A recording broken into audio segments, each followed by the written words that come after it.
let's talk about what the Niners have to do to beat Cincinnati. I have a strategy, and it's a little harebrained. I'd love to hear yours, but I'll go first if you don't mind. Absolutely. Let's hear it. At the beginning of the season, Kyle Shanahan was adamant about using a 2-quarterback system. He talked about the virtues. It's good to get teams to prepare for both quarterbacks. It overwhelms them in preparation. And then the first 3 weeks, they did it. Against Detroit, they brought in Lance at the end of the first drive through a touchdown pass. And then in Green Bay, they brought him in at the 1-yard line. He ran for a touchdown. Those are the only 2 times they brought him in the low red zone to replace Jimmy as a backup, and he scored a touchdown.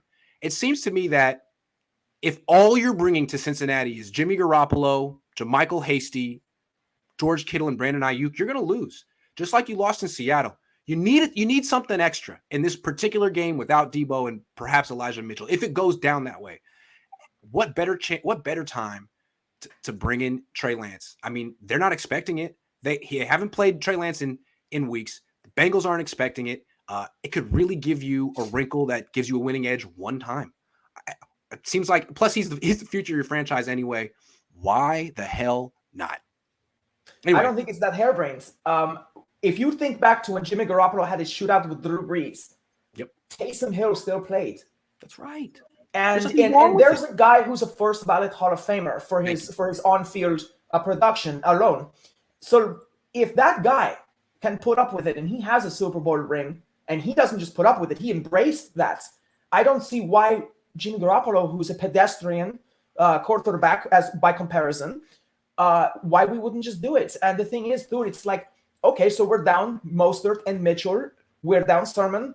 We have a banged up Debo Samuel who should not play in this game. Right. But there is something that we were winning games when those guys were on the field that we have that's healthy, that could help us win a game. And like you said, that's Trey Lance. Yeah. And in particular, where are we lacking? It's in the backfield. Right. But we still have Trent Williams, Kyle Juszczyk, and George Kittle out there blocking. What happens if they start blocking for a big quarterback who's like a running back, who's like he's like Roethlisberger sized by comparison to Jimmy Garoppolo, right, with a little bit of Lamar Jackson mixed like into Josh his DNA. Allen.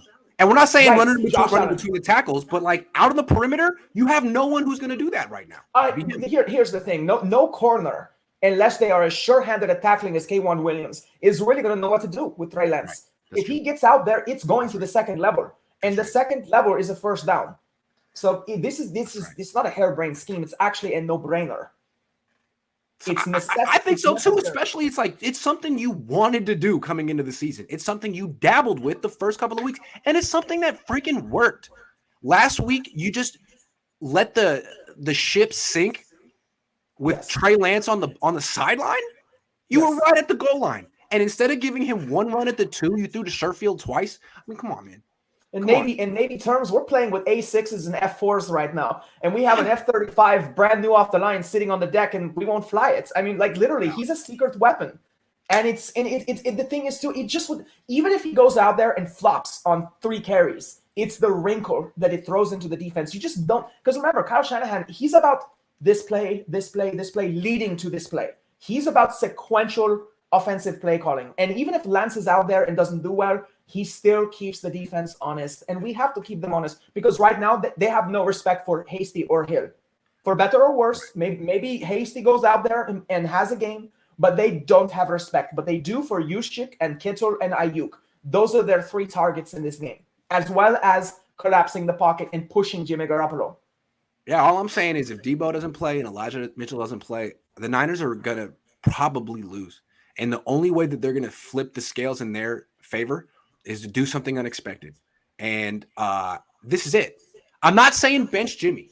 I think it's a little drastic at this point. He's had a decent, he's eighth in the league in passer rating. I mean, it's not his fault. Yeah, he's a little above serviceable. Yeah, but he's doing padded by Elijah Mitchell and people like that. But he needs running backs to be effective. Exactly. We've seen that. And he doesn't have that this week. So let's do something a little different. I mean, or lose, or just go ahead and lose. Whatever you want to do. Yeah, exactly. And that's the thing. Like you said, they don't have to win this game, but it means they have to win the next one. So why not win this game? Give it a shot. Give it a shot. Exactly. And here's the thing. Let's say Trey Lance tears his ACL Well, we're not playing him anyway this year, so it doesn't really matter to protect him. That was morbid, but I feel you.